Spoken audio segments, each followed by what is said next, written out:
Well, there we are. Very welcome to the From the Depth podcast. We are here with the boat, who is a keeper of the lore and should explain to us a little bit about the different factions in From the Depth. So, very welcome, boat. Hello, I'm the boat. I should add a little bit thing to what you said there. I'm not a KOTL, keeper of the lore. I'm a keeper of the lore help. Oh, sorry. I'm very glad to be talking about FTD lore today because it's one of my favorite things to talk about. One of the things I like about FTD. Yeah, and you're quite knowledgeable about the different factions, or at least a lot more than me, so that you can explain for everyone who may be a bit new to the game, and also me who just didn't dabble a lot in the campaign yet. Can you just briefly explain how you got into the game? Yeah, so I think about 10 years ago, maybe 11, I watched Laughlin play like season 3 of FTD, and I really enjoyed watching it. And I decided to ask my dad to get the game for me. And for 10 years, I just didn't stop playing it. Recently, I come back for the breadboard. I love breadboarding. It's just a fun way to make systems work better and get everything cohesive, and I just like it. I think keyboard building is one thing that has kept me in the game, though, because it's just so much fun, so much better. Oh yeah, it's the superior building strategy. No arguments can be put against that. For those who are able, you can watch the stream too via YouTube or Spotify, so you can get a little bit better understanding on what we're looking at. Because we are going to talk about all the factions, but we're also going to show them in the background. But you don't have to watch, of course, but it can be helpful. And in this world, we have Ashes of the Empire, Glow, and Nether. So, can you explain what these 3 campaigns basically are? Yeah, so Nether is the main story. It's the main campaign, the one that is mostly fleshed out, as it says in the tooltip. Ashes of the Empire is a precursor to Nether, and Glow is something entirely different. Yeah, that's just not... I don't know what to do with Glow. Nobody seems to know. But yeah, so... It has lore, but it's just not connected to anything. So Ashes of the Empire, that's like the prequel to the Nether. Yes. And what is like the setup of the Ashes that kind of creates the Nether? Because I basically only know one thing, and that is that the Steel Striders don't exist because they are called the Steel Empire. Yes. So Ashes of the Empire is pretty much caused by the existence of the Twin Guard and LH Lightning Hoods, who wanted some stuff from that. But in order to explain Twin Guard, we need to explain Scarlet Dawn. And to explain Scarlet Dawn, we need to explain Grey Talons. Right. In order for it to make chronological sense. Grey Talons, we should start with explaining them. What should I spawn in here for those watching? Okay. I'm going to start with the oldest sub-faction of Grey Talons, which is Foreboding, which you'll see written as FF. Which includes the GOG and I think Bombardier and Smog. You can just look at the GOG for now. Yeah, I'll spawn in the Bombardier and the GOG. The Foreboding style is really animalistic and kind of crazy looking. It's a really cool style, and it's built by like pretty much one person. He does a really good job. But they're the oldest. They have a big belief in their hunting. In fact, their designs mimic the looks of the sea beasts that hide from the depths. And they believe that their crew members that sink to the bottom of the ocean get reincarnated as monsters. And they honor them by making their crafts look like monsters. That's very scary because I never seen anything in the waters. Yeah. They weren't added in. That's a bit of FTD lore. They're originally going to be sea monsters, but they weren't added. So they were gonna have sea monsters, but they just skipped on adding them after a while. That was the original name of it, was supposed to include that. Fight monsters from the depths. That makes a lot of sense now, because I thought this was like a weird game title. Right. But anyways, the Grey Talons which we're looking at now, for those only listening, this is an airship factions. I've heard them be described as I don't know, airship dwarves before, but you have basically airship elves, the original populators of the Nether. I think airship elves is the headcanon have. I'm not sure. I know that Scarlet Dawn, which we'll be getting to later, is space elves. So by that logic, these kind of guys have to be flying elves. Who knows? All right. But we didn't quite get into how Scarlet Dawn ties into all this. It's like, whoa, what's a jump there? Huh? Yeah. So now we have the original style. What's like the next style? Or I don't know if you want to have any comment about the Bombardier too, which is also animalistic nature. There should be in-game lore for that. I think Yeah. they have something for it. I'll let Kneecap handle the craft lore themselves, because he does a really good job of that. Yeah. And I don't want to step on his toes for that. So But the next like style to look at then. Rusted Ram, RR, that would be something like Damacy, Onslaught. These are probably called oh no, actually thruster crafts. Here we have like a really like Warhammer 40k-esque ram front. Yeah, don't call them that because copyright issues. They're supposed to be more like trains, Yeah. if anything. So everything we know about the Grey Talons is just that they are kind of the original faction, or what more to add? So original faction makes it seem like they're cohesive as a group of people who want to live together. They don't. They try to kill each other, and they've been doing so for quite a long time. Well, that's good to add. Very not friendly people. Right, so they are the airship elves. They absolutely hate each other, and the different styles you're speaking are they like sub factions within the Grey Talons, and they kind of fight each other? They are sub factions. Right. Well, they won't fight each other in the game, but in lore they don't really like each other. They already did the fighting when there's a little bit of there's a little bit of build up to like why they aren't necessarily killing each other in when you play the game, and that's mostly to do with Scarlet Dawn. All right. I think before we get into the other crafts, I want to detail the background of Foreboding and the whole formation of these things. Yeah. And Scarlet Dawn too. Yeah, sure. And there's actually a craft for this too. Right. So in the menu, Zephyr. All right, then we should look at the Zephyr. Yeah. So this craft is one of the more older ones, and I believe it's a relic of the Crystal Keepers or something. I'm not sure. What are the Crystal Keepers? Those are the group of people who just appeared out of nowhere and took over all of the tribes of the Grey Talons. They're the people who enslaved the Grey Talons and had super powerful technology and supposedly mind control and telepathy. All right. But within their own faction, they had a group of people who wanted to use these crystals a little bit more than they should, sacrilegiously, you could say. Mm-hmm. And those group of people who called themselves the Scarlet Dawn, they had an internal war with the Crystal Keepers and the Scarlet Dawn. Scarlet Dawn, Crystal Keepers, they all fought each other and made the world kind of turn out really bad. That's why there's crazy weather all across the map between the Cold Lock, the deserts of Genwali, and everywhere else. Crystal Keepers kind of lost. Scarlet Dawn said, we're going to take this key that opens up this wall.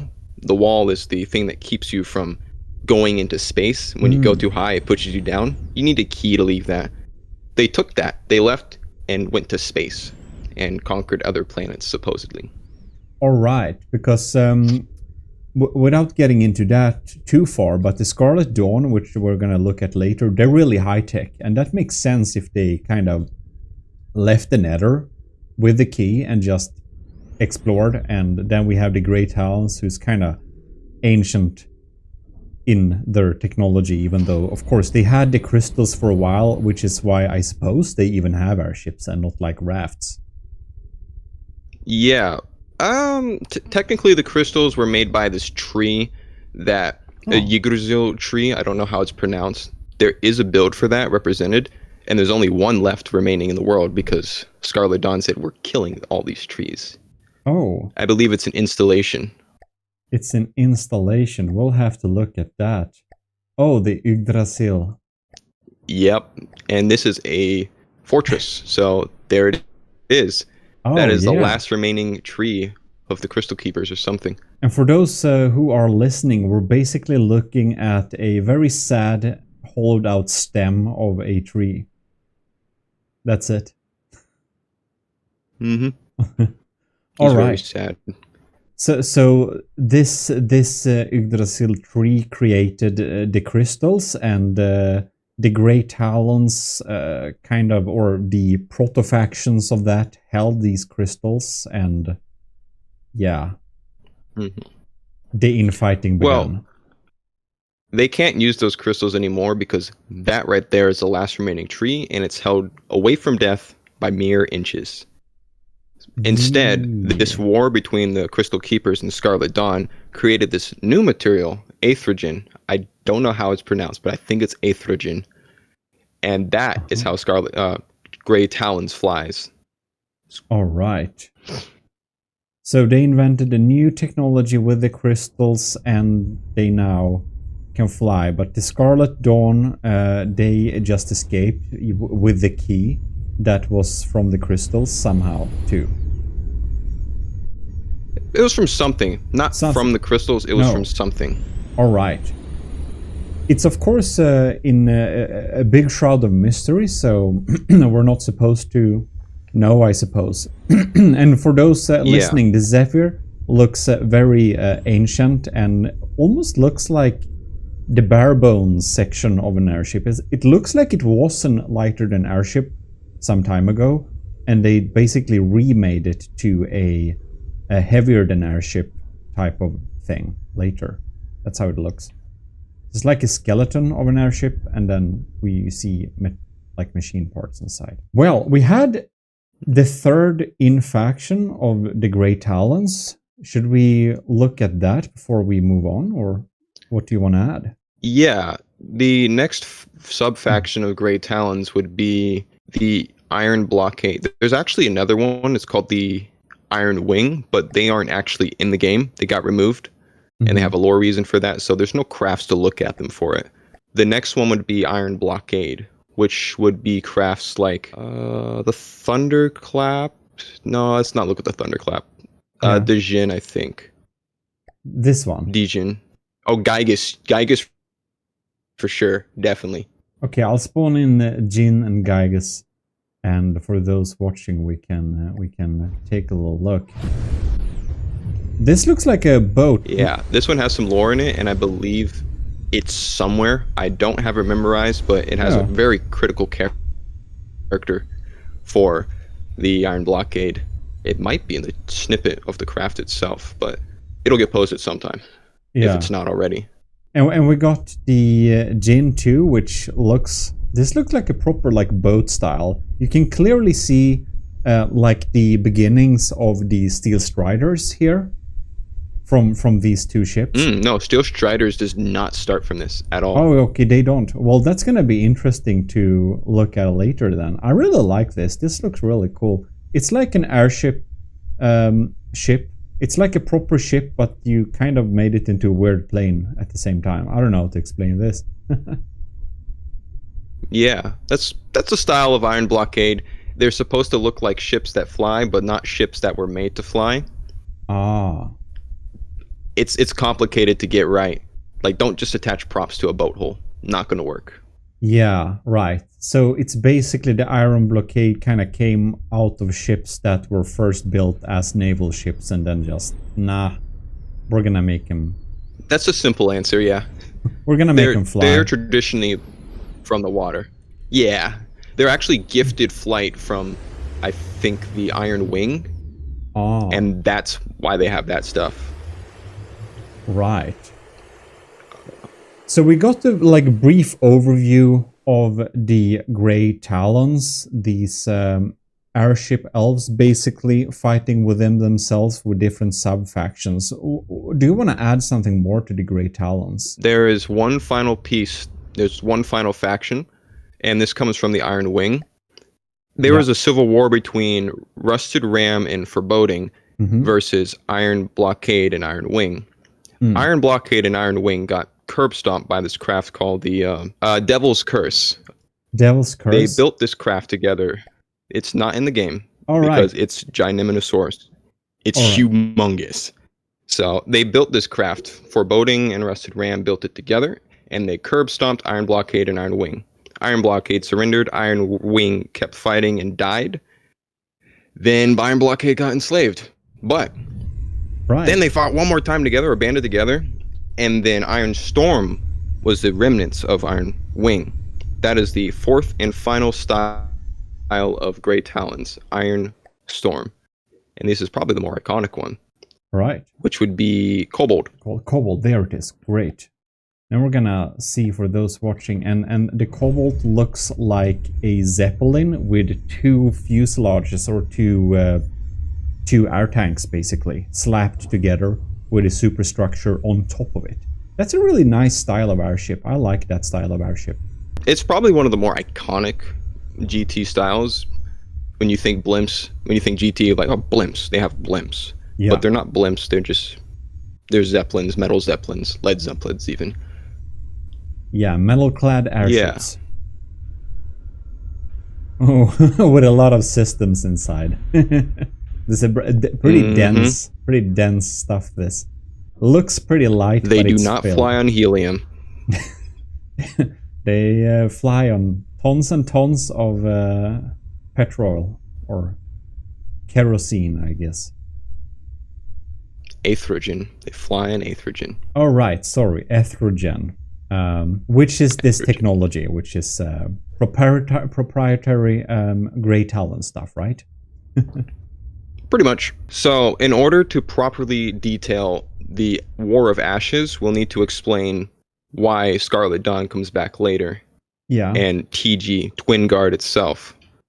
Right. Scarlet Dawn's plan was, I think they got, like, beaten by some extraterrestrial force that was really scary, and so they ran home, ran back to Neater, and found out, wait, this place is still alive, this place is still fine, we gotta conquer it now. Yeah. So they send Twin Guard to kind of put pressure on these newly developed factions. At this time, Steel Stride, the Steel Empire, and all these other factions, they become more competent and not cavemen. So the Twin Guard is kind of the Scarlet Dawn's lackeys, basically. Almost. They were sent as a land unit production factory. All right. And that doesn't look like land unit. That doesn't look like watercraft. What are they built a flying chicken with chicken legs? What? What happened is, in the crash, or in them getting sent to Neater, something happened to Eris, and her AI malfunctioned, and they don't report to Scarlet Dawn anymore. Okay. So they became their own separate faction. So who is Eris the AI, or? There's two AIs, Thanatos and Eris. They do have installations for them, but they're old and they don't represent what they should look like. So I'll just look at the Eris and Thanos. And for those listening, the Twin Guard has this kind of robot-esque style. It's like, yeah, robot type looks. I don't know. Yeah. That's nice. So basically, Scarlet Dawn realized that, oh, we left this planet, but it's kind of a lot of people here, and we need to conquer it now. So they sent a couple of AI cores to kind of, I don't know, conquer it, or like fabricate kinda stuff. They saw this planet was still fine, and they needed a place to come back to because they were getting beat by some extraterrestrial threat.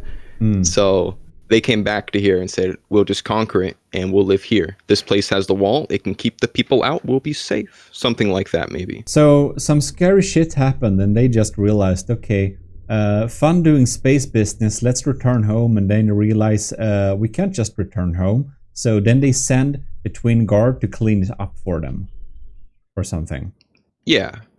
That specific right there is going to be worked on later, but that's basically the gist of it. At this same time, I think Scarlet Dawn was fighting Grey Talons. They came back and fought them, and there's a whole bunch of other stuff, but we'll stick to Twin Guard for now. Yeah. Because Scarlet Dawn kind of doesn't interact with Steel Empire and all.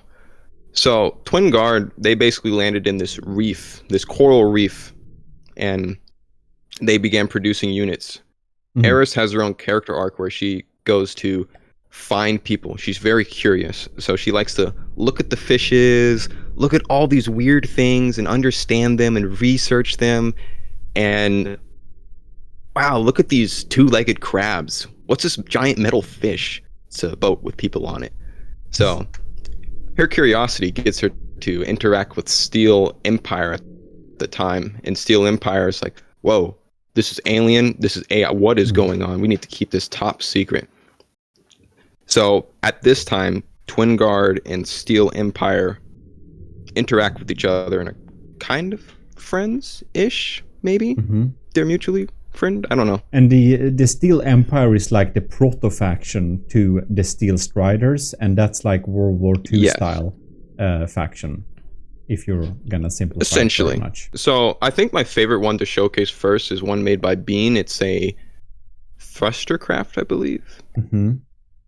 And it's the Hysteria. Yeah, I like to imagine this as something that the Twin Guard would be like, hey, Steel Empire, this thing looks awesome, right? This you dream of this, right? This is cool. I think it's cool. You think it's cool. That's how I'd see that style of craft. There's 3 style of crafts. This is the second one. There's another one, which is sea life, aquatic life. Hold on. I'm going to recollect my thoughts here because... Yeah. I'll just, in the meantime, say that we're looking, for those only listening, we're looking at a mecha type thing. It's very large, $500,000 in cost. It's like pretty tall. I don't know exactly the height of this. It's like 50 meters tall at least. And it's... it looks like a... I don't know, it's like a mecha type, but it doesn't have legs. It has like a big platform that's hovering around with hover technology. And it has some really advanced spin blocks to make all sorts of cool effects. We have autocannon shells spinning into the guns, and we have trails which are being painted in funny patterns. I think the next type of style of craft to look at is the sea life ones. Let's check out Timmy. Oh! Timmy? His name's Timothy, by the way. Yup. Timothy, the turtle. Yeah, I love how you describe the AI Ares as kind of curious. I'm thinking like an AI completely empathyless is probably just going to be psychotic and like, oh, that's a fun thing. Let's pick it apart piece by piece so we can replicate it in metal. That's how I'm imagining. Yeah, that's actually what she does. That's actually what she does. Okay, well that makes sense. So she's a curious / psychotic AI that picks apart sea life to kind of replicate it. Oh, cute, I guess. Pretty much. Nice. Timothy is one of those examples. A giant turtle. I love that it has sounds. It's like it's captured inside here and held hostage. I mean to add more sounds to TG. Yeah. But I'm not going to do that anytime soon. Yeah, that's very cool though. There's also that boat in the background that you spawned in. I don't know what the history could be behind it. Yeah. Maybe it's something interesting. Maybe it's something inspired by Steel Empire. Maybe. I don't know. Ecstasy. But Twin Guard is really, this thing looks cool and we should build it. Yeah. That's the gist. Yeah, right. And like, did the AI do like Scarlet Dawn wished, or did it like malfunction or something? The AI malfunctioned. They were supposed to be the group of people fighting Steel Empire, but they ended up being friends with Steel Empire. Yeah. So they kind of failed. They just didn't work out quite as planned. All right. Where do we move from here? To move from here, we should probably Lightning Hoods. Lightning Hoods. Yeah. And they are like, I only know them as like this laser crazy faction. Yes. They have recently gotten new lore thanks to Serb himself. He spent a bit of time ironing it out. And they're undergoing some revisions, some upgrades to their crafts look. So you get to see them really looking nice. I'm not sure. Nope, that is not a new one. That is an ugly one. Don't look at that. Okay. That is ugly. For those geometric watching, tower with... Ugh. So we're looking at the geometric tower with green lights. Let's look at something else. Do you have a recommendation for like a typical I think thing? quartz stone might be updated. I'm not sure. Right. This is not updated, but it looks much better than geometric shape. This is the HQ, the headquarters of Lightning Hoods. Mm-hmm.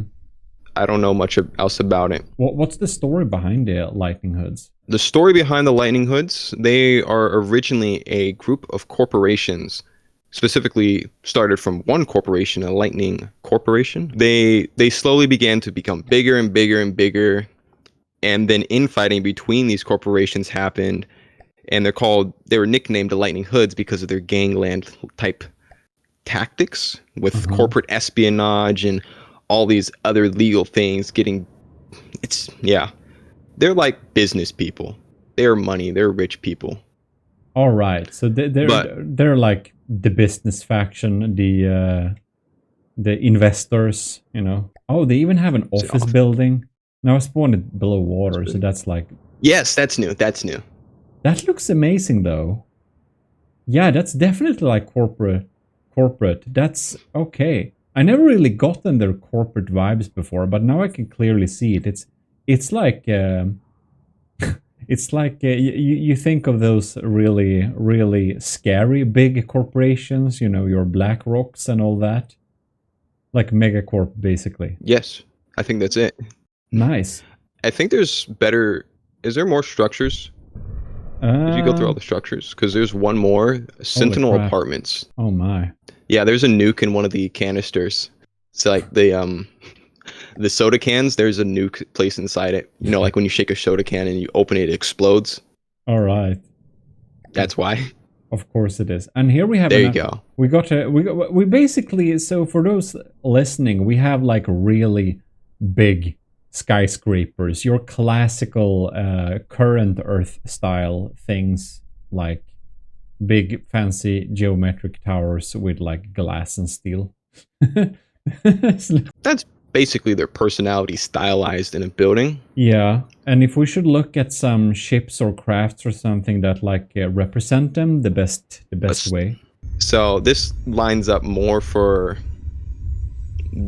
their population control and all, because they have some of that. I didn't look into that too much. So we basically have a quadrupod VTOL basically. So it looks kind of modern, but also space, but kind of a mix between modern tech and space tech. So it's really there in between, like your Blade Runners and stuff like that. A little bit of not too far in the future cyberpunk-ism almost. Yeah, they're the futuristic counterpart to Steel Striders. Steel Striders is modern, Lightning Hoods is futuristic, Scarlet Dawn is, well, space. Okay. The Lightning Hoods, what is that thruster doing? They really wanted to take over the Steel Empire government because any good business wants to make sure their business is good. Let's control the government. And they've been lobbying, they've been doing all this standard corporation stuff you'd expect to see nowadays. And one thing got away from them, though. They did not know about the Twin Guard for like 2 years. Oh. And they were kind of like, oh no, they're looking to replace us. They're looking to replace all our technology with this Twin Guard technology. So they pushed to make Steel Empire open up all the files on Twin Guard and the Twin Guard project and make all that open source public information. And I think they end up getting most of that good because an amount of time later, they perform this lightning raid, which is in conjunction with the White Flares, which I'll detail a bit later. They pretty much take all of the information out of Steel Empire, all their technology shared with them from Twin Guard, and they just cripple them and they leave. They book it, they steal their technology, and they leave. So we don't have the ability to look at the Steel Empire really, because we only have some remnants of it in the Ashes, the prequel to the Nether. But just a little bit briefly, what even is like the Steel Empire? The bigger version of the Steel Striders, essentially. The not remnants of it, the Empire. Yeah. It originally consisted of Onyx Watch, and they were kind of fighting against Deepwater Guard because of the pirates and all. And I think that's pretty much it. They also include parts of white flares before they break off. They were basically just the dominant major government, the right. major organization at the time. Because it sounds like everyone is licking their boots, you know, if Lightning Hoods is trying to not be replaced by being I think you could say that. futuristic, and the what is it, the Twin Guard, the robot faction, kind of got deals with them in secret and stuff like that. So the Steel Empire is like the big stuff, and we're gonna talk about that a little bit later. It's not like the origin faction; it's just the current big thing. Before, you know, in the Ashes of the Empire, the prequel to the Nether. But just so we get that clear. But now we're looking at, of course, at the Lightning Hoods, which is the futuristic faction. And should we look at another design, or do you think we should move on with this? Of course. I think to really highlight that these are rich people who you really don't want to be around because they're annoying, let's go to one of the ships. The Lightning. Oh, it looks like look at that. Superjacht. That's exactly what it is. Well, that's... If you spawn in an enemy, you'll see that it's a little bit more than that. Yeah. It's supposedly also a something. I'll sacrifice something here. Poor thing. It also has weapons.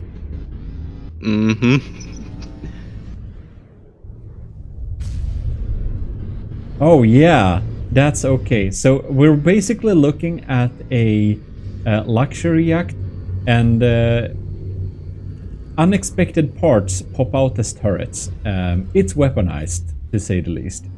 And it's got a cool pool in the back. It goes... yeah, and no dead people in it for once. It's got a big interior though. Yeah. It's designed to have people in it. It's a luxury yacht, you know? Yeah, of course. Right. So then we get the hang of kind of what the Lightning Hoods are. Or should we add anything? There's technically a few substyles of the laser yacht, the laser hydrofoils, but I don't really want to go over them too much. Yeah. So let's add one more craft, and then we'll move over to Ashes. Right. And that one craft shall be the Super Radiance, which is a ship. Super Radiance. Yes. So, for those watching, we have a very... Yeah, it looks very cyberpunky. We have cool glowy bits too. It kind of switches color sometimes. No? Yes. This is an enemy build, and it's really awesome. It's got a whole bunch of animation, and how can it switch the color laser like has that? an effect to it. How is that possible? I believe that's text. There's some text underneath the glass that triggers on and switches color, and when it fires, turns it off. Okay, so it is text. All right. Oh yeah, I can see that, because I have been thinking so hard how to make a block switch color, a mimic with breadboard and stuff, and I couldn't find a way. All right. Okay, it's text. Cool. I see. Well, it looks very cyberpunky. We have these hovering pods, a lot of them. You kind of get these cyberpunk vibes, but also like the Ghibli movie Nausicaä. Kind of that, a little bit machiney too. I've never seen that. Yeah, it's old, but it's cool. But okay, yeah, the Lightning Hoods they just came out of a corporation out of Steel Empire. Right. They started as a corporation. Okay, now I'm with you there. So where should we move on from here? Let's talk about white flares. Yeah. Because white flares and Lightning Hoods are really close friends. In fact, the white flares come from a sect of people who feel like they've been left out from the Steel Empire. They're just disenfranchised people. They're just people who need something to believe in. And well, white flares. It's the Church of the White Flares. What do they believe in? Should we spawn in an installation? They Or believe in their flayed god, which the proof of it was the fall of Eris. Actually, they believe that thing crashing down from the heavens above is a sign that the flayed god is true and real, and bam, spiral out of control there. all right. So when the AI faction of the what is it, the Twin Guard, fell down from the skies, people started a weird faction which is called the White Flayers. Well, the headquarters should be, yeah, oh wow, that looks also like a lot of Gothic architecture. Also get some Warhammer 40k vibes there. But they are both, of course, inspired from Gothic architecture, so it's not an issue there. And we have a lot of spikes and stuff here. Red spikes. Oh yeah, they're spiky. They're very spiky, and this looks like some kind of sacrifice hole. Exactly. You sacrifice yourself to the flayed god, throw yourself into the hole. And if you're lucky, there's a grinder at the bottom. Few ships have them. Nice. So, do the White Flayers, do they sacrifice themselves to the god, or do they sacrifice their enemies? Or is it like both? Both. Both. Even got spikes in the chairs. Hope they don't break. Nice. Their entire faction founding is mostly funded by the Lightning Hoods. They basically use them to help cripple the Steel Empire. They fought them on one front. Lightning Hoods stole everything from them, and then they retreat to the lower right corner of the map. And they're pretty good friends now. Lightning Hoods funds their designs and gives them tech that they don't really care about, and White Flayers tests it out and, well, does stuff and sends people to die. Oh, so win-win. I see. So, like, you could say that the White Flayers is kind of this private military / terrorist group funded by the Lightning Hoods. I'm gonna say that sounds good, but I don't know if that's the correct way to put it. Yeah, all right. I think I get it. What should we look at in terms of ships, you think, here, or build styles? I believe ships is thrustercraft first. Yeah. I want to get a point across that Martyr. This is pretty much how they treat their people.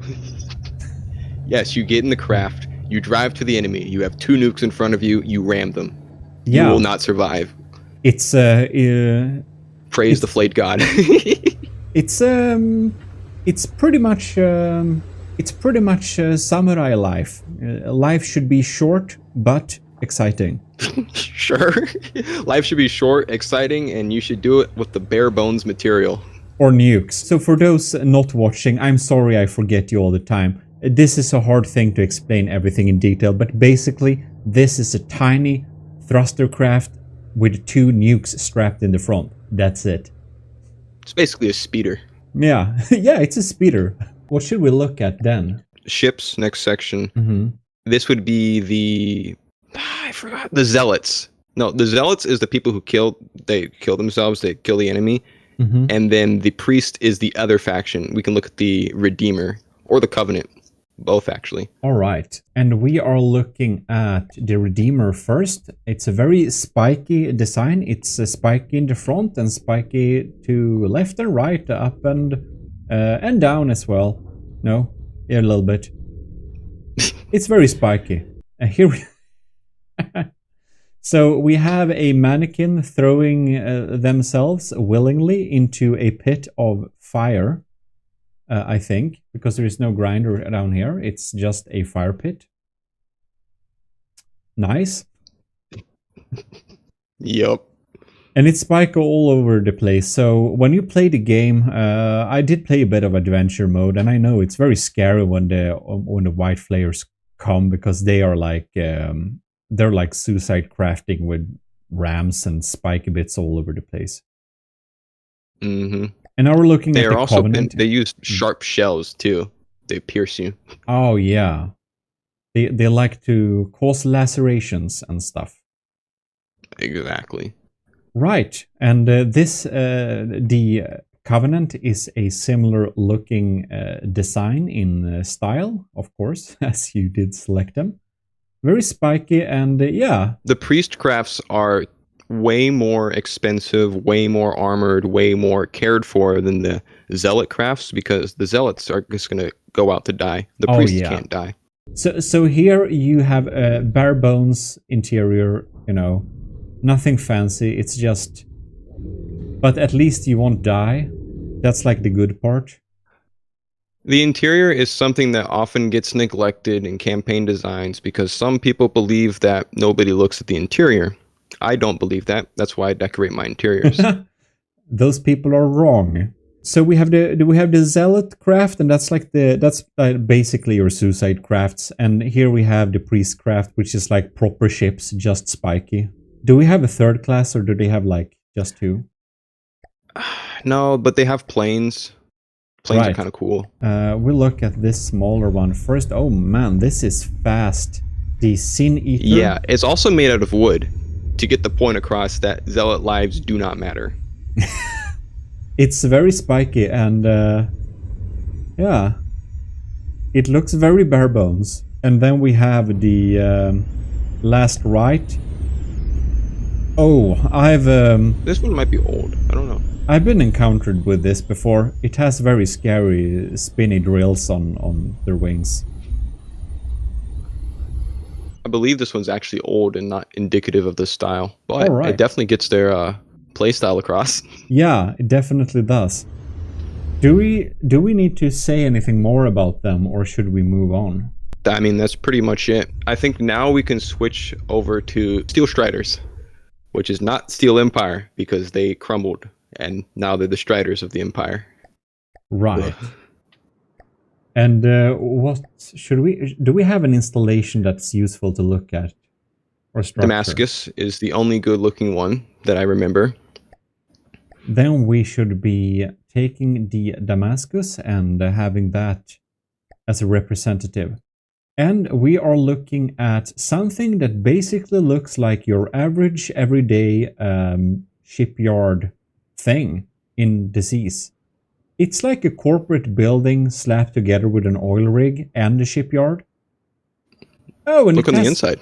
It has a garden inside too, with some proper patriotism. So we have a golden statue of a for died serviceman and woman in the Steel Striders, I suppose. Yeah, that statue actually credits all the builders for Steel Striders. Oh. So if you ever wanted to know if someone contributed to it a while ago, that's nice. There you go. Signpost is my favorite helper. Just kidding. All right.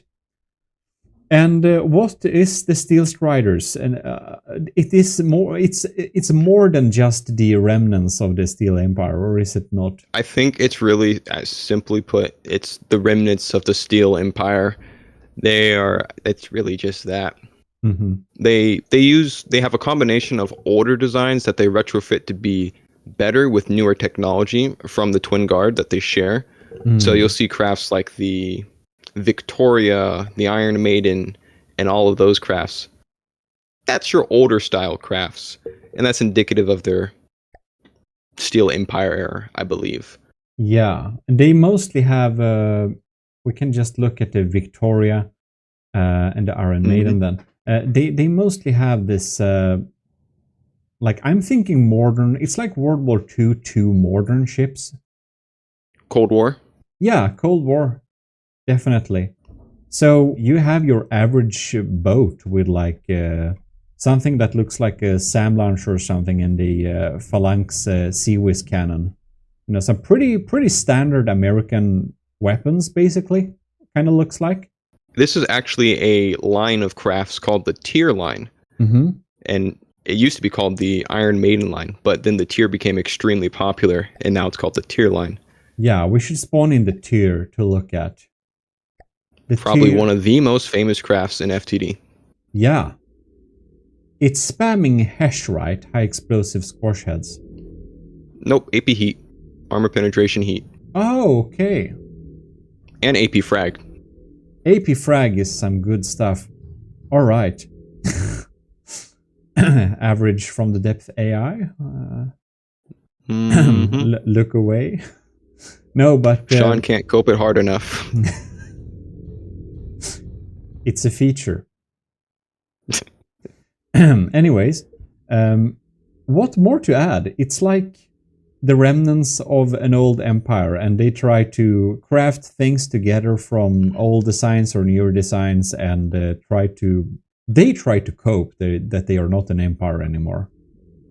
Yeah, and craft things together from old designs is a little bit misleading. I think there's 2 types of designers for crafts, 3 if you include the planes. Repromium is the one who makes the World War II looking ships, the Cold War style. Yeah. They also make stuff like the Kitakami and the Asphodel. I'm gonna look at the Kitakami then, just to have something to look at. And it is another modern world Cold War-esque boat. No, this is modern. This is modern. Oh, this is You can look at modern. the back. Yeah. The pack at the back. That's based off of a design from a real-life laser. Oh. That experimental one. Cool. All right. I think I've seen that. U.S. Army, right? Yep. I've seen that. Okay. So this is representative of that then. And you can kind of tell the differences in crafts. The older ones have a red bottom and the black waterline. This has a black bottom and blue waterline. Oh, okay. Yeah, that should help differentiate the types of ships. That's cool. Yeah, the old red paint is copper based to keep away algae and stuff, and I guess they invented some new paint. Yep. That doesn't has to be red. It's not the most hard to spot color. Let's see. Do we have some other styles to look at from the Yes, Steel we Striders? do. We've got Salici. The difference between Repromium and Salici, Salici uses new tech from Twin Guard, and Repromium refits old new tech from Twin Guard into old hulls. So you've got old hulls that have been updated to newer standards, and Salici has new hulls, new standards, new. Right. And for that, we have, of course, none other than the Megalodon itself. The Megalodon. That's probably my most used HP sponge. This thing is hard to sink, man. It just floats. And it's also getting an update. Nice. I'm looking forward to that. It's almost a solid brick of tiny airspaces and like alloy and stuff. It just floats. And heavy armor. It's more designed than a lot of people give it credit for. The people will complain about the guns being hollow point and using rail casings and them having 0 point whatsoever, which is true. But the one thing that I think a lot of campaign builders forget to notice is this craft is extremely lag friendly. I can spawn this thing on my laptop and it's runs so nice. It's so good. That's very cool. Even though it's the biggest ship in the game. It is 1.8 million, but it's only 30,000 blocks. But blocks isn't the thing that lags most, but this managed to not lag very much, which is very nice. Yeah, exactly. Blocks isn't the thing that lag most, and this thing knows it. It does all the lag efficient stuff. So good. That's nice. But as you can see, it has a standard design to it. You can see this in other Salici ships. It's got a shark front. It has a waist near the back, and it's got a bulge on the sides. Yeah. This uses systems like LAMs and packs and all the high-tech stuff you'd consider for a modern-day navy. Yeah, and railguns, of course. Railguns and particle cannons. Yeah. Yep. Shark fin is important.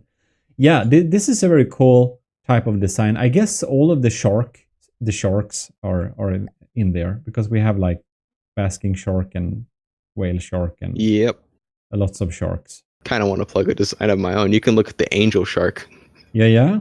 Almost $1 million cost for a submarine. That is pretty. I think I failed to spawn it. That's pretty hardcore. The request was to make a submarine that can curb stomp any submarine, any stupid player submarine. Gotta bully it. I wouldn't say stupid player, maybe new player. No, a stupid player submarine. Like, you're a player and you're using submarines. That's annoying. I'm gonna kill you for that. Oh, We need a okay. submarine killer. I see. I get that. Yeah, you can kind of glide through the campaign a little bit too easily with subs, and here we have something to serve your own medicine. This craft actually has a bit of a lore tie-in with TG, in my head at least. That TG, reactor in the back. The Twin Guard. The Twin Guard, yeah. That reactor in the back is actually pulled from a craft of mine for Twin Guard, the Mania, which is currently being updated and will get finished sometime. I kind of just said in my head, yeah, so Twin Guard said, here's a reactor.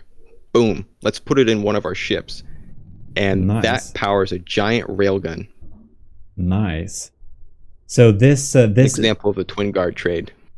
Okay, that's really cool to know. And we have, oh yeah, you told me you do your interiors. Yep. We have a cat person. They seem to be a little bit, I don't know. I wouldn't say they look professional. Of course not. I forgot what his name is, but that fish has a name. I think it's in the AI name. Is that the admiral of the ship? Or only the rear admiral? The fish is the admiral. The rear admiral is the guy sitting in the chair. Oh, that's lovely. Well, that's cool. Yeah, and this pulse effect, this is a light, right? Shining on a glass. That is the same technology that Carbingo took from the Super Radiance. He just put it directly on there. Okay. Should we look at something more at the Steel Striders? No, there's nothing really more distinct about them. There's the planes. You could say like the Peregrine, the Falcon, Gannet. They're all just modern planes. They have modern planes. They do modern plane stuff. All right, then. Steel Striders is the modern faction that leans into future. Yeah, and do some deals with the AI. I want to elaborate on the deals with the AI. Yeah. In the past, it wasn't like deals. It was deals to the Steel Empire, but to Eris, the people, she was the one talking to them. It was more like, I get to talk with people. I'm just talking with my friends. I'm just being friendly. Yeah, I see. I think they're a bit scary, but I'm sure it's fine. So, where should we go from now then? That is all the factions in chronological order to the lore. Now let's look at Scarlet Dawn. Right. Because we kind of forgot about them. And then they would leave Onyx Watch and Deepwater Guard, which they don't really have any relevant lore. So, the Scarlet Dawn. Do we have an installation that's reasonable? We have the Scarlet Dawn. What's that? It's good enough. Scarlet Dawn as a faction is notorious for taking forever to update. Yeah. So there's a few crafts and all. It's like, they don't really look the greatest sometimes. They might be old. This one's quite a little bit dated, but there's no real need to update it quite yet. I don't know what that is. It's definitely not the actual HQ, like the real physical body of Scarlet Dawn. This is more like a forward operating base. So we already kind of spoke about the Scarlet Dawn. Some folks from the Grey Talons just escaped with some important tech and stuff and basically stole the key so nobody else could leave. Dabbled with space aliens and came back, probably. Yeah, because they got kicked in the ass by something too scary. So what should we look at from them? I typically call that the Lanny because I don't know how to say the last part. Laniaca. Right, I don't know either. Okay, that's cool. So we have some like things. Yeah. Yep. Some shield things. That's that's melee packs. They're gonna hurt. That's just for decoration. Okay. This is the SD version of Twin Guard Cope. Those shields repair. They're full HA. They've got a little bit of stuff to make plasma not work as good. Yeah. And that craft is tuned to kill. All right. This is a scary MF, as they say. True. Nice. So should we look at something else? If we're going to look at iconic crafts, the Hypernova. Everything is basically inside of, what is it? The thruster crafts. It's basically only thruster crafts. Yes. This style of craft is called the Heavy Onslaught, and it's typically pretty much known by the nostrils and the front nose and the nostrils, essentially. All they right. really only use one type of weapon, and that's the main focus of it. So this has APS, and it kills you with that. All right. So most within this like sub faction, or so to say, it's like one weapon per ship, or one weapon type. One main weapon per ship. You can argue for secondary weapons. All right. Well, that's interesting. The Scarlet Dawn is like the spaceship faction. It looks like spaceship. Everything looks like spaceship. They are scarlet red, of course, and have teal, blue, glowy bits here and there. The glowy bits are trying to be minimized on a very special case by case basis. So like the wings on the Lanaica, they should not be on any other craft other than the Lanaica. Yeah. But other than, yeah. Red, black, glowy bits. Nice. Should we look at some other like thing or spacecraft? They're actual spacecraft. Right. They actually have spacecrafts. Oh my goodness. And what is reasonable to look at from their spacecraft then? These are all in enemy builds, so they look great. I think Dominus and Nero. Nero we had in the background a little bit before. Where are they? There we are. Oh. Up in space.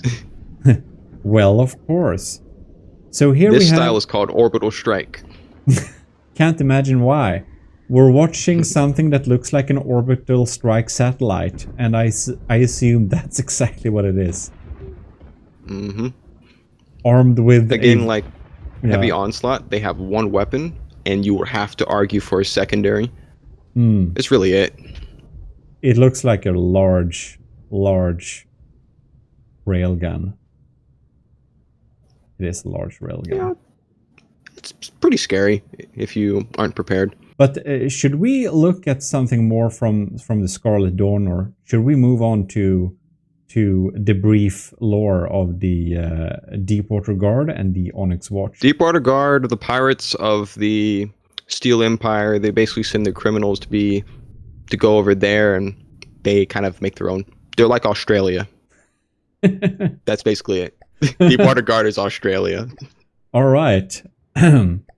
That's fantastic. No further explanations needed. No, but they are mostly using wood because they're pirates, I guess. It's less because they're pirates and more because they don't have resources. Yeah, but where did they get the trees from? I haven't seen a tree. The wood mines underwater. The wood mine underwater. Is that official lore? No, but that's the answer. Right. There is a few design styles for this, and I think you might actually know them because you spawned in the different ones. Oh, right. Marauder is something that I don't think has a design style. It's just old and it's iconic. It's the very superior iconic. Combat Vessel. It's called the Superior Combat Vessel. There is nothing superior about it, but don't tell anyone. Crossbones is the inspired and Navy style of Deepwater Guard, which is built by someone who was kicked out of Steel Empire, an engineer, and just thrown in the Deepwater Guard. He made a traditional Navy looking thing. It's like basically, here, you have a little bit of metal and a bunch of wood. Please put together a battleship or something. And they're like, okay, putting together a battleship. And it has a very important interior with some rum. It's important. You got to keep your sailors well hydrated. I believe this is another style of building where they basically take these kind of houseboat things, these tugboat things, and they strap guns to it. Oh, yeah. That has a specific like designer for it. I forgot his name. Yeah, that's really cool. Riker Chop Shop, I think. It's a Riker build. I like the Deepwater Guard style a lot. A lot of my style is a bit inspired from the Deepwater Guard. I think it's fun with the wood. But I think in detail, probably Rosten, we can bring Rosten back to speak about all the different Of sub-factions. course. Ask him for all the details on this. He knows better than I. Yeah, so if you're listening to this, this is like the overview of the factions, because I literally have no idea. So I just wanted to get the like overhanging somewhat understanding on how the world kind of is put together. But if you like want to watch the factions a little bit more detail in the future, we're going to cover them one by one at some point. That one I think is a Riker build 2-ish, probably. No, that's something else. I forgot who, but it's another style. It's really funny. Everything from Deepwater Guard is basically very funny. Which would you want us to look at? An airship, right? Airships. Because there's another one, the Moray. Actually, can you hold over on the Moray? Yeah. That is another style. And that's basically the actual Admiralty of Deepwater Guard, the scary faction of airships. There's a better looking one, like the... anything other than the Moray. This looks cool, though. I love the windows. Mm-hmm. Well, like the Harpoon is pretty new. So for those watching, we have a very...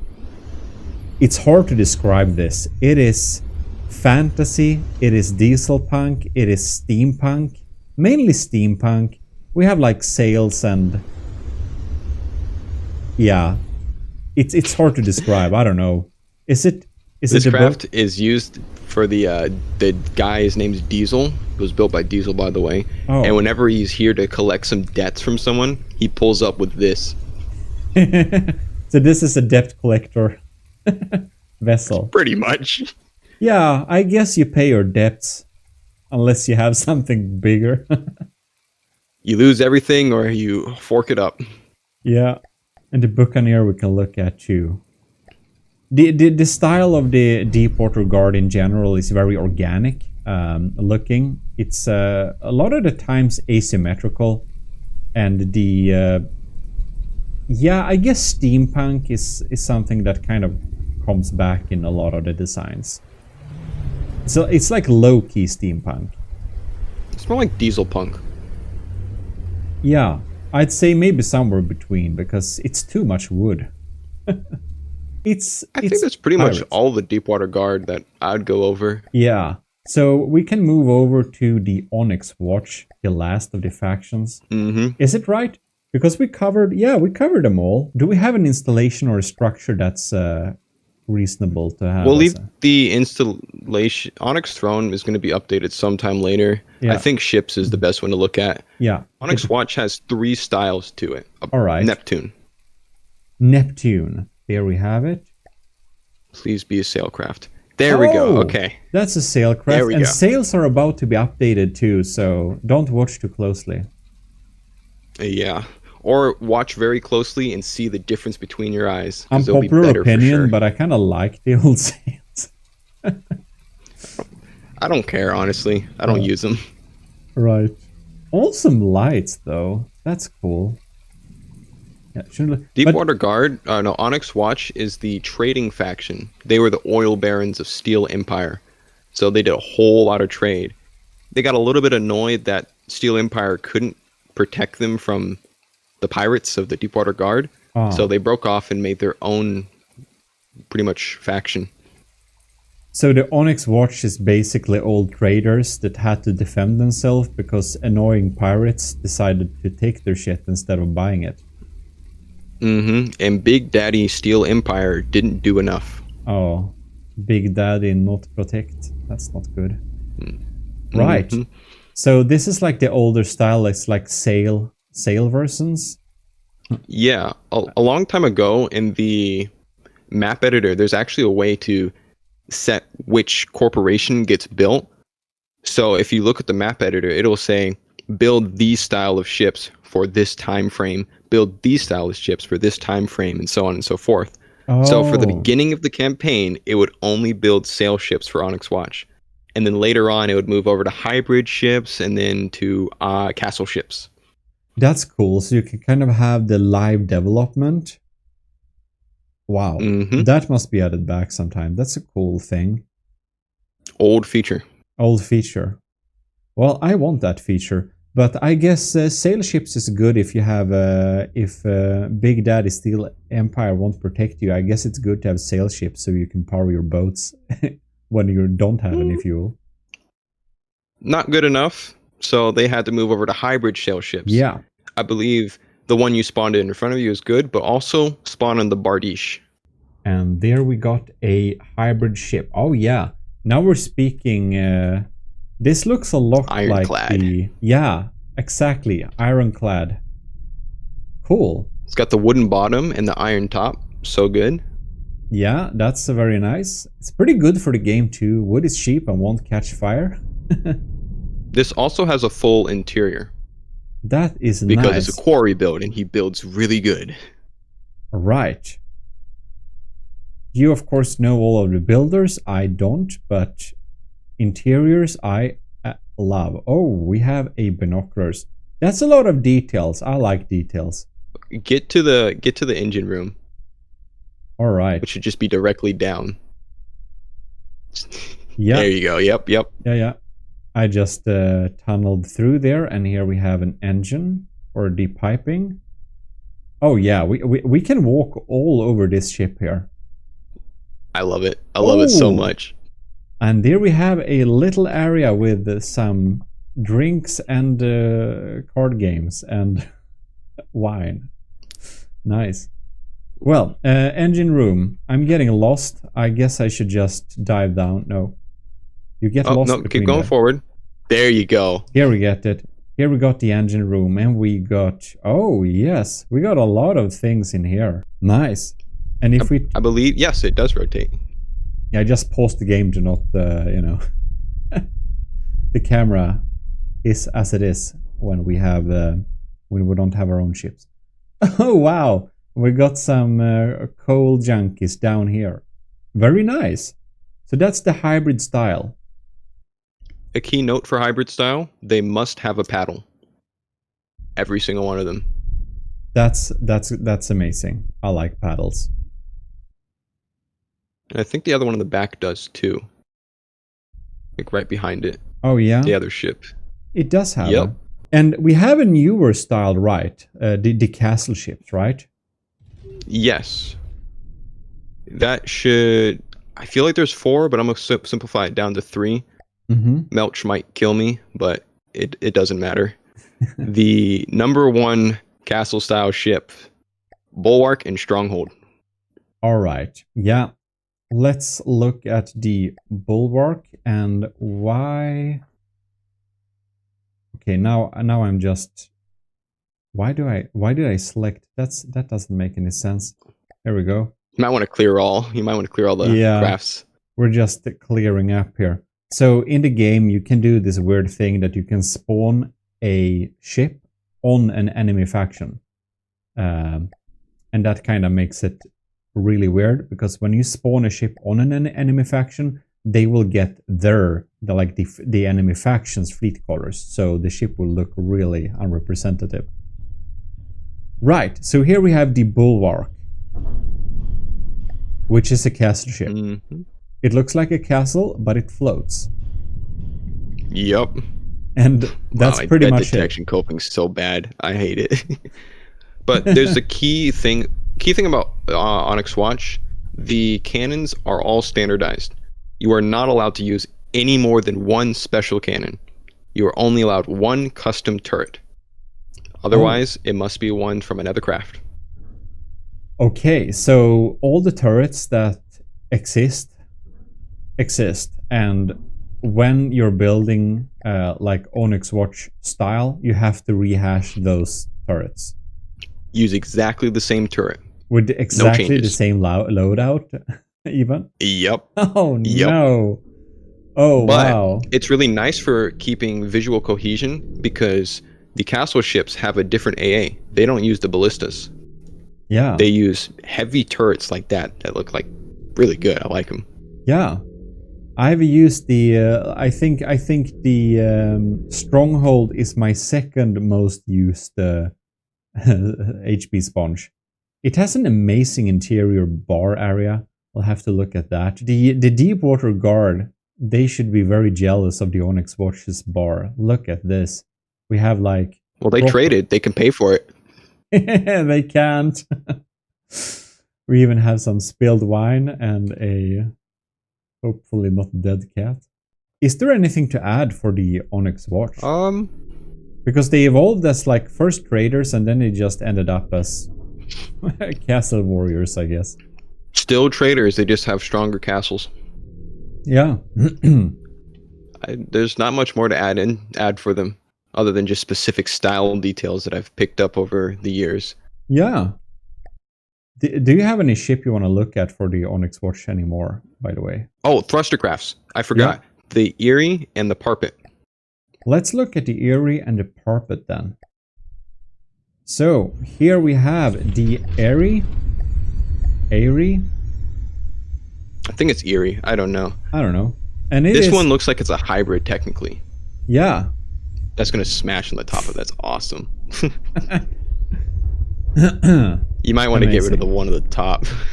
Yeah, we have some ammo barrels and stuff. Cool. We're just casually gonna remove that. Very nice. And this, what should we say about this? The Erie. There's old lore for this being a blockade runner, where it basically just runs the blockade. But it was considered bad because of how much oil it used. And oil is expensive. They trade that. They didn't want to spend it. All right. But it's really cool. It's really cool. And then we had the Parapet too. Yeah, I should add for the Erie, that is technically a hybrid style. The other one was ironclad. When the Bardiche is ironclad, this is hybrid, which is in between ironclad and castle. All right. The turrets are different. Yeah. That's unusual. And here we have a flying thing, which is the Parapet, which this looks like a castle. This is a lighter than airship, or should look like one. We have like a canvas thing inside. The giant gun. It's actually a giant gun.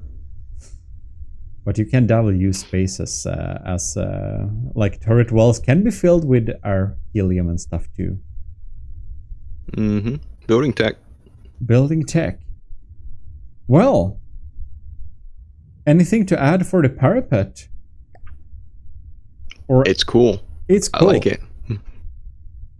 Well, we basically went through all of the factions. I feel I have a much better understanding on how the factions kind of put together with the Grey Talons and the Scarlet Dawn getting sectioned off to that.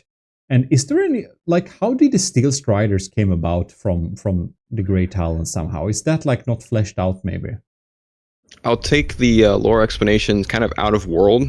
Realistically, what's happening is we're still working on making the in-game lore cohesive. Yeah. A few factions don't have lore written out.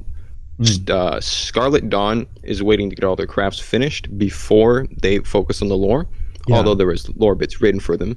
Steel Striders, there hasn't been much lore written on that. Onyx Watch, I asked Diesel, he said he didn't really care. Yeah. So that's basically the answer. There's nothing written quite yet. Yeah. Will come at a later date. Hopefully. I'm pushing for it. Yeah. Well, that's nice. Well, anyways, I have a much better understanding of the in-game factions now. So thanks a lot for explaining that to me and all of the viewers / listeners that are listening to this. And no problem. With that, I guess thanks for joining, and we'll be tuning out for this little podcast, and we'll be back with more episodes. It's currently kind of monthly episodes, so tune in. And if you haven't listened to the episodes before this, the first one with Rorsten and another one before, or the latest one, previous one I mean, with Borderwise, do that too. Anyways, this is your host Eric. I'm signing out with the boat, so see you in future pods. Very nice.